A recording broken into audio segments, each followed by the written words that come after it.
Bismillahirrahmanirrahim. Babul ghusli. Bab mandi. Kita sekarang membahas tentang bab mandi. Ta'riful ghusli lughatan as-sailan. Pengertian mandi secara bahasa adalah mengalir, mengalirnya air.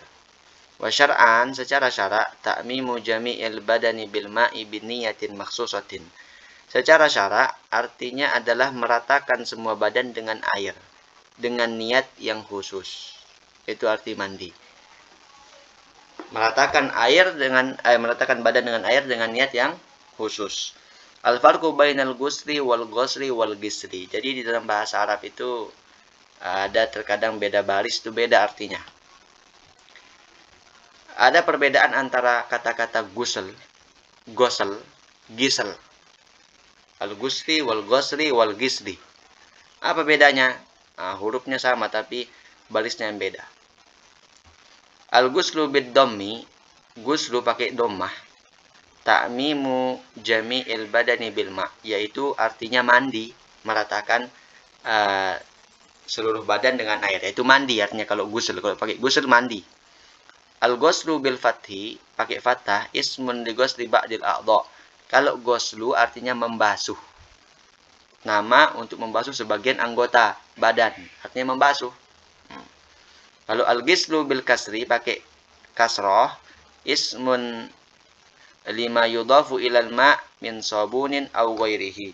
Kalau gisl itu artinya sesuatu yang dicampur dengan air, misalnya seperti sabun atau seumpama dengan sabun.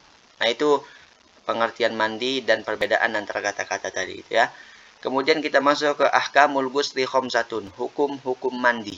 Apa saja hukumnya kita bermandi? Apa saja hukumnya kita mandi? Yaitu apakah di sini ada 5 hukumnya? Khamsatun, ada 5. Pertama, wajib kita mandi. Kapan kita wajib mandi? Idza nazaral ghusl masnun. Kalau kita menazarkan mandi yang sunnah. Mandi Jumat kan sunnah. Nah, kita nazarkan kalau saya begini-begini, saya sukses begini-gini, saya akan mandi sunnah Jumat. Nah, saya nazar akan mandi sunnah Jumat. Nah, itu dia bernazarkan.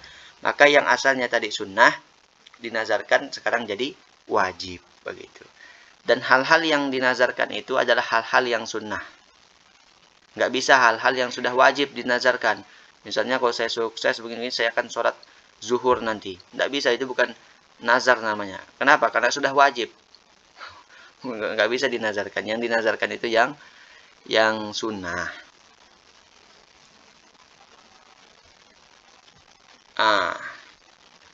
Kemudian juga yang wajib kita mandi itu kalau di beberapa keadaan yang 6. Di antaranya adalah keluar mani. Keluar mani wajib mandi. Atau misalnya yang mewajibkan mandi selain keluar mani, haid kalau sudah berhenti nifas, kemudian melahirkan 3 sudah kan, kemudian keluar mani 4. Kemudian yang kelima misalnya apalagi mati, nah, itu wajib mandi. Yang memandikan orang yang hidup tentunya. Kemudian berjima dengan istri suaminya, nah, itu wajib juga mandi. 6 keadaan. Situ wajib mandi. Nah, kemudian beliau di sini sebutkan 1, yaitu keluar mani, karena nanti akan dibahas di pembahasan khususnya nanti. Nanti kita lihat. Yang kedua, sunnah. Sunnah hukumnya kita mandi kapan sunnah? Kagus lil jum'ah wal idain. Ketika kita mandi sholat sunnah Jumat, sholat fardu Jumat, mandinya yang sunnah. Kapan kita sunnah mandi? Ketika mau Jumatan, dan juga ketika mau mandi sunnah hari raya, Idul Fitri maupun Idul Adha. Itu sunnah kita mandi. Yang ketiga, mubah. Kapan mubah? Mubahnya boleh. Idza kana litabarrudi aw tanazzufi biduni niyatin shalihatin. Mubah hukumnya kita mandi kalau tujuannya untuk berdingin-dingin, untuk bersihkan diri, tanpa niat yang baik. Artinya bukan berarti niatnya jelek, maksudnya tanpa niat gitu.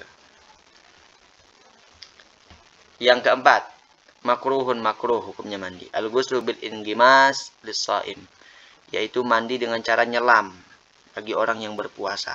Di kolam nyelam bagi orang puasa, mandinya begitu makruh. Nanti batal puasanya. Kemudian yang kelima, haramun ma'as-sihhah idza kana bima'in maghzubin. Haram hukumnya kita mandi. Kapan haram hukumnya kita mandi? Kalau kita mandi pakai air yang digunakan air orang lain, kita ambil punya orang, air punya orang. Itu haram kita, tapi sah mandinya walaupun haram. Yang kedua, ma'adami sihhah, haram tapi enggak sah. Lah haram enggak sah lagi. Apa? Idza kanat haidan bi niyyati ta'abbud. Kalau orang itu dalam keadaan haid, kemudian dia mandi dengan niat ta'abbud, ibadah, itu enggak sah. Mandi dengan niat ibadah. Kalau mandi dengan niat mandi biasa sah. Mandi dengan niat ibadah, misalnya amalan-amalan yang disunahkan untuk mandi, nah itu enggak boleh, haram dan enggak sah. Dan jangan coba-coba perempuan ini berwudu ketika haid, sama haram juga. Lah haram enggak sah lagi. Dan dianggap mempermainkan. Kenapa dianggap mempermainkan? Karena sudah tahu nggak sah, masih saja dipaksa-paksa. Nah, itu dianggap mempermainkan, yang seperti itu dalam kacamata fikih. Akhirnya haram dan tidak sah.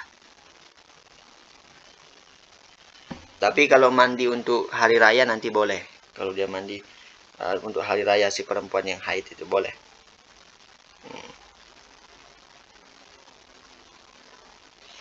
Misalnya kayak mandi sunnah Ramadan. Setiap malam kan kita disunahkan mandi. Nah, itu niatnya kan ta'abbud. Dengan niat ibadah. Nah, itu kan sunnah. Kita mandi di situ. Tapi kalau bagi orang haid, itu haram. Mandi niat ta'abbud itu yang seperti itu. Untuk mandi Ramadan itu. Tidak boleh seperti itu.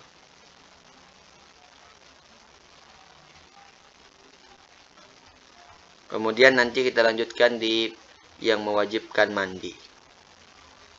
Wallahu subhanahu wa ta'ala alam.